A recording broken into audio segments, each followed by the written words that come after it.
அமுறவளை மீண்டும் இணைந்திருக்கின்றோம். இன்றைய உறவுகளின் சங்கமம் நிகழ்ச்சியினூடாக இன்றைய நிகழ்ச்சியில் தாங்கள் சார்ந்த சமயங்களினுடைய மேன்மைகளுக்காக பாடுபடுபவர்கள் தான் உண்மையான மக்கள். தங்களுடைய நெறிகளை, தங்களுடைய நெறிமுறைகளை அதாவது எந்த வகையிலும் பழுது போகாத வண்ணம் அல்லது குலைந்து போகாத வண்ணம் காக்க வேண்டும் என்ற செயற்பாடில் ஒவ்வொரு இனத்தை சார்ந்தவர்கள் அல்லது அந்த சமயம் சார்ந்தவர்கள் பாடுபடுவதும் உழைப்பதும் ஒரு இயற்கையான விடயம். அந்த வகையில் இன்றைக்கு நாங்கள் இந்த புலம்பெயர் கட்டமைப்புகளில் பார்த்தோம் என்று சொன்னால் இந்த ஆலய கட்டமைப்புகள் சீராக இயங்குகின்றன, நல்ல பூஜைகளை செய்கின்றன. 3 நேரம் அல்ல, பல தடவைகள் பூஜைகளை செய்து அபிஷேகங்களை செய்து வேறு நல்ல காரியங்களை, திருவிழாக்களை காலங்காலமாக செய்து வருகின்றார்கள். ஆனால் ஒரு சில விடயங்களில் ஆலயங்களினுடைய கட்டமைப்பு முரண்பட்டு நிற்பதை நாங்கள் இன்றைக்கு பரவலாக பார்க்கக்கூடியதாக இருக்கிறது.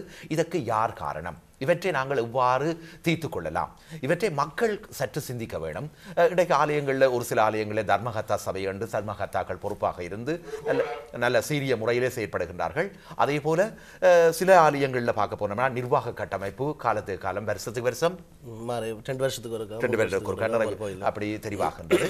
எனவே இவற்றில் ஏதாவது நாங்கள் மாற்றங்களை கொண்டு வந்து நல்ல முறையில் மக்கள் தெரிவு செய்வதன் மூலம் அந்த அமைப்பினூடாக இவ்வகையான குழப்பங்கள், பிரச்சனைகள், முரண்பாடுகள் ஏற்படாத வண்ணம் தவிர்க்கலாமா என்பதை நாங்கள் சிந்திக்கலாம். அது தொடர்பாக இன்று நாம் உரையாடி கொண்டிருக்கின்றோம். இப்பொழுது ஒரு உறவு இணைந்திருக்கின்றார், அழைத்துக் கொள்வோம். வணக்கம். வணக்கம். இது முருகானந்தன் பேசுகின்றேன். வாங்க முருகானந்தன் அவர்களே, வாங்க. நன்றி ஜெகன், நன்றி அன்புக்குரிய கணேஷ். நன்றி. நான் இப்ப பழமையாக தொலைபேசி பேசுகின்ற பொழுது அந்த தொலைக்காட்சி பெட்டியை பார்த்து கொண்டு பேசுவேன். ஆனால் இப்பொழுது அந்த என்னுடைய அந்த அறையில் இருக்கக்கூடிய சுவாமி படங்களையும் சுவாமி இந்த படத்தையும் பார்த்து கொண்டு பேசுகின்றேன். ஏனென்றால் கடவுள் எல்லா இடத்திலையும் கடவுள் தான் அல்லாஹ் அக்பர் முஸ்லீமாக சொல்லுமா போல இறைவன் தான் எல்லாம் அறிந்தவர், எல்லாம் வெல்லவர். அந்த நிலையிலே இந்த விஷயத்துக்கு ஒரு இறைவனை நோக்கி நம் மன்றாட்டமாக மக்களிடம் கருத்தை பார்த்திருந்தேன். இப்பொழுது இந்த இடைநேரம் வந்த பொழுது நான் இஸ்லாம் பௌத்தியை உள்ள நான் இதற்கான தொடர்புகளை சேகரித்துக் கொண்டேன். கற்ப விநாயகரிலும் செல்வ விநாயகரிலும் 9ஆம் தேதி மார்ச் மாதம் சிவராத்திரியும், ஈஸ்டா மகாலட்சுமி, ஈஸ்டா முருகனில் 10ஆம் தேதியில் நடைபெறுகின்றது. இது கவலைக்குரிய விடயமாக இருக்கின்றது. நீங்கள் சற்று முன்னர் பேசுகின்ற பொழுது சொன்னீர்கள் மக்கள் சக்தியால் மாற்ற முடியும் என்று. இந்த இறைவனை வணங்குகின்ற பொழுது பய பக்தி என்ற ஒரு வார்த்தை இருக்கிறது. மக்கள் பக்தியிலே மாத்திரம் இருந்தால் ஒரு நிலை, பயத்திலே இருந்தால் இன்னொரு நிலை. இது பய பக்தி என்கின்ற ஒரு நிலையிலே பயம் முன்னோக்கி இருக்கிறது. இது யாருக்கு பயப்படுகிறோம்? இறைவனுக்கு பயப்படுகிறோமா? நிர்வாகத்துக்கு பயப்படுகிறோமா? இல்லை இறைவனுடையக்கும் பக்தனுக்கு நடுவில் இருக்கக்கூடிய குருக்கள்னாருக்கு பயப்படுகிறோமா?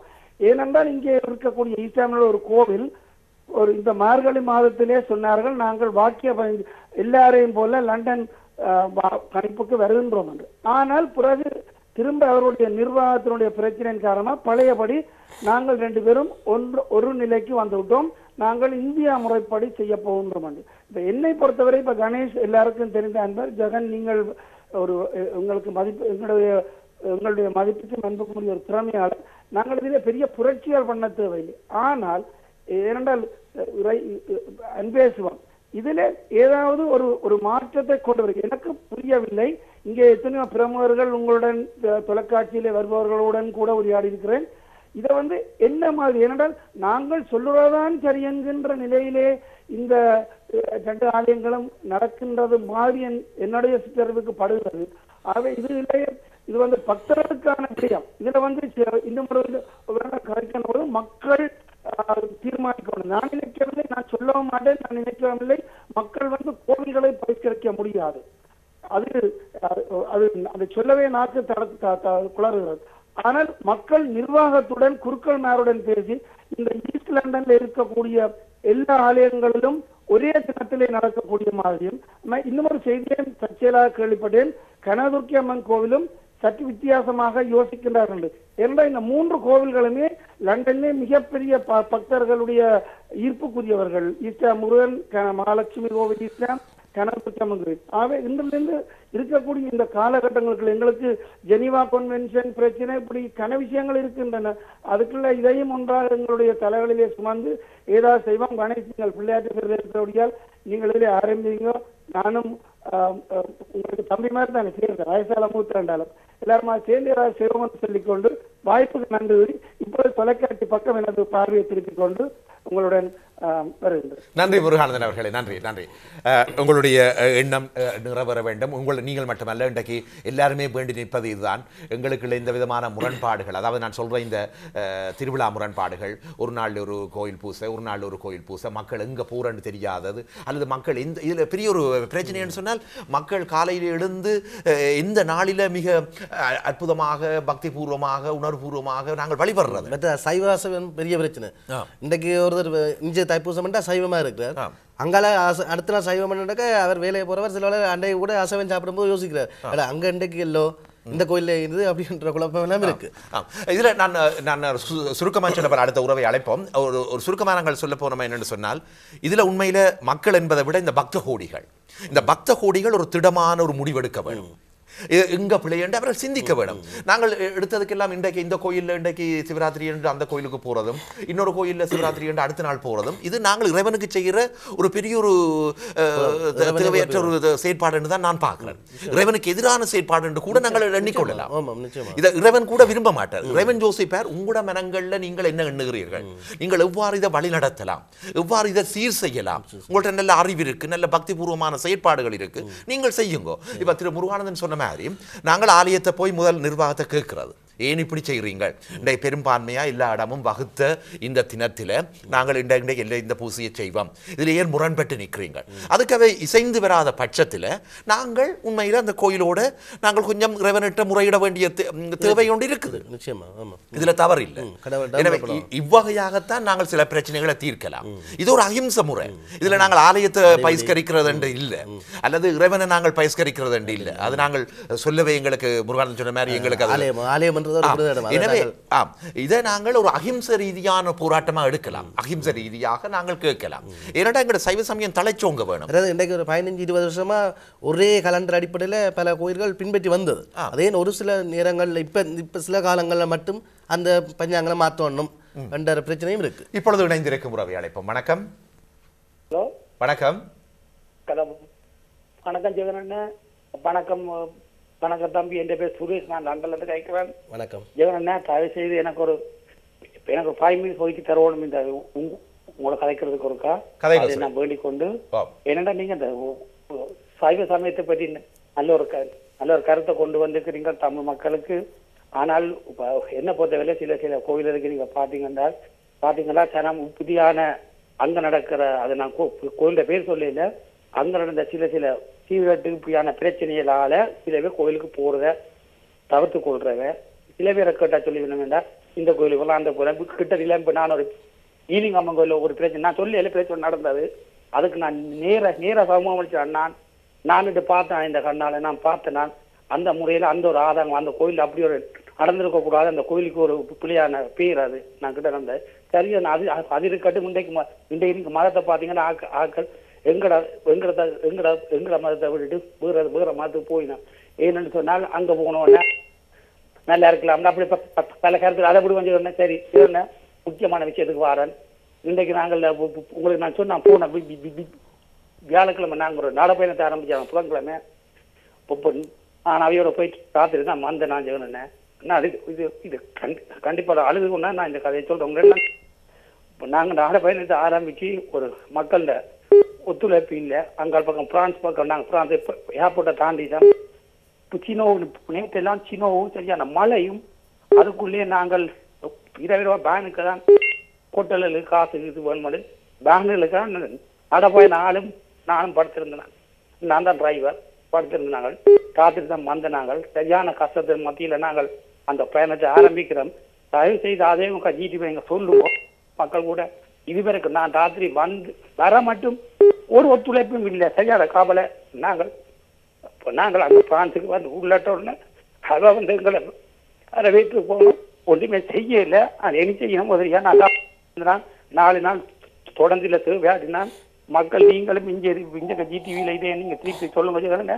அந்த தம்பி இரவு பகல் பார்க்காம இரவு இரவு நான் நடக்க 2 மணிக்கு முடிச்ச இரவு 2 மணி 3 மணி முடிச்சு 6 மணிக்கு ஒழுங்கு நடக்கிறார். நாங்கள் பேனுக்கு படுத்திருந்து அங்க பொலிசின் மட்டும் போலீஸ் மங்களை ஆடாவுது கொஞ்சம் இதாக தான் நிற்கிறேன் பார இடத்துல மென்னியில் மறைச்சு செக் பண்ணி எங்க போற என்னது போறீங்கன்னு அவைக்கெல்லாம் போறோம்.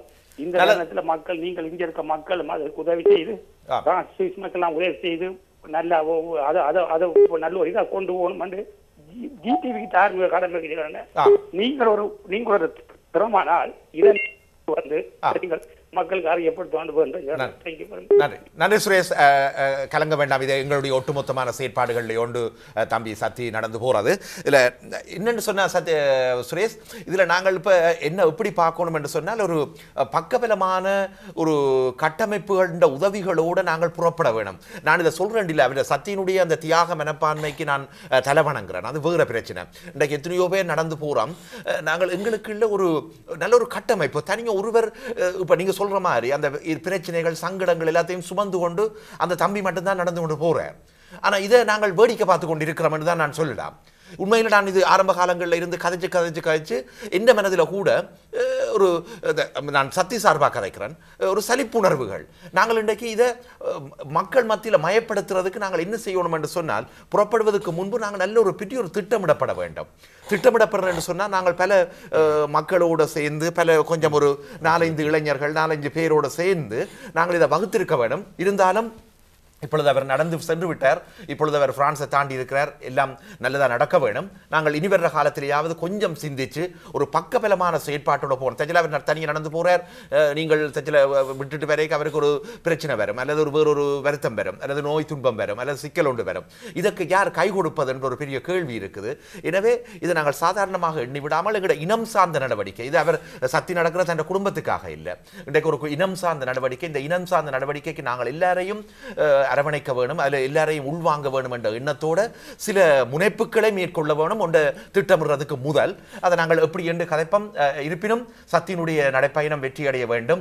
எல்லாவற்றுக்கும் மேலாக அவர் ஜெனிவா 3 சென்றடைந்து அங்கே ஜெனிவாவில் நடக்கிற இன்றைக்கு மனித உரிமை பேரவை கூட்டத்தொடர் ஆரம்பமாக இருக்கின்ற சூழல்ல இன்றைக்கு எல்லாருமே நாங்கள் அங்கே போய் ஊர்மத்தோட எங்களோட குரலை வெளிப்படுத்த வேண்டும் என்பதையும் இன்னத்தில் சுரேஷ் நீங்கள் வந்து கேட்டபடியால் நாங்கள் இதை கதைக்கிறோம். நாங்கள் இன்றைக்கு ஒரு இன்னொரு விடயம், இன்றைக்கு எங்களோட சமூகத்தில் இருக்கிற இன்னொரு பிரச்சனை, இதுவும் தீர்க்கப்பட வேண்டும். ஒரு மனிதனுக்கு தன் மொழி சார்ந்த ஒரு பிரச்சனை, இனம் சார்ந்த பிரச்சனை, விடுதலை சார்ந்த பிரச்சனை, சமயம் சார்ந்த பிரச்சனை, இவை எல்லாம் மிக முக்கியமானது இல்லையா?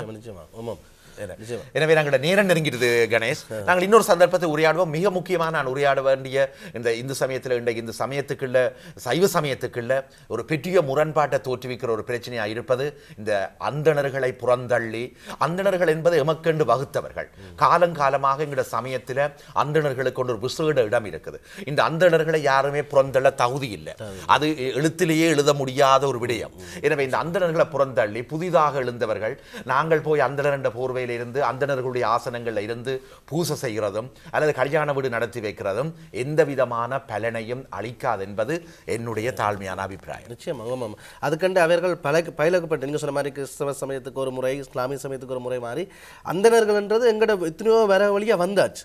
அவர்கள் செய்கின்ற மந்திரம் ஒலிக்கின்ற போதும் நாங்கள் ஒரு தமிழ் மந்திரத்தை ஓதுகின்ற போதும் வித்தியாசம் இருக்கு. அந்தந்த நேரங்கள் அதை செய்கின்ற போது நாங்கள் இன்னொரு கதை கணேஷ் சுருக்கமாக சொல்ல போறோம் சொன்னால், ஒரு திருமண வீட்டை நடத்துறதுக்கு அந்தணர்கள் வந்து ஓதுவார்கள். அந்த ஓதுற ஒலி அவர்களுடைய வாழ்வை பல நீண்ட காலம் வாழ வைக்கும். அவர்கள் செய்கிற மந்திரங்கள், ஜெபிக்கின்ற மந்திரங்கள் அவர்களுடைய வாழ்வை சிறப்பிக்க செய்யும். எனவே அதுல போய் அந்தணர் செய்கிற கடமையை போய் ஒரு சாதாரண மனிதன், இச்சை உள்ள மனிதன் அல்லது வேறு வேறு கடமைகளை செய்த மனிதன் போய் ஓதுவதனால் அந்த எவ்வளவு தூரம் அந்த பலன் கிடைக்கும் என்பது ஒரு கேள்விக்குரிய விடயம். மீண்டும் சந்திப்போம். கணேஷ் நன்றி. பாபுவோடு விடைபெறுவது NT ஜெகன். வணக்கம் உறவுகளே.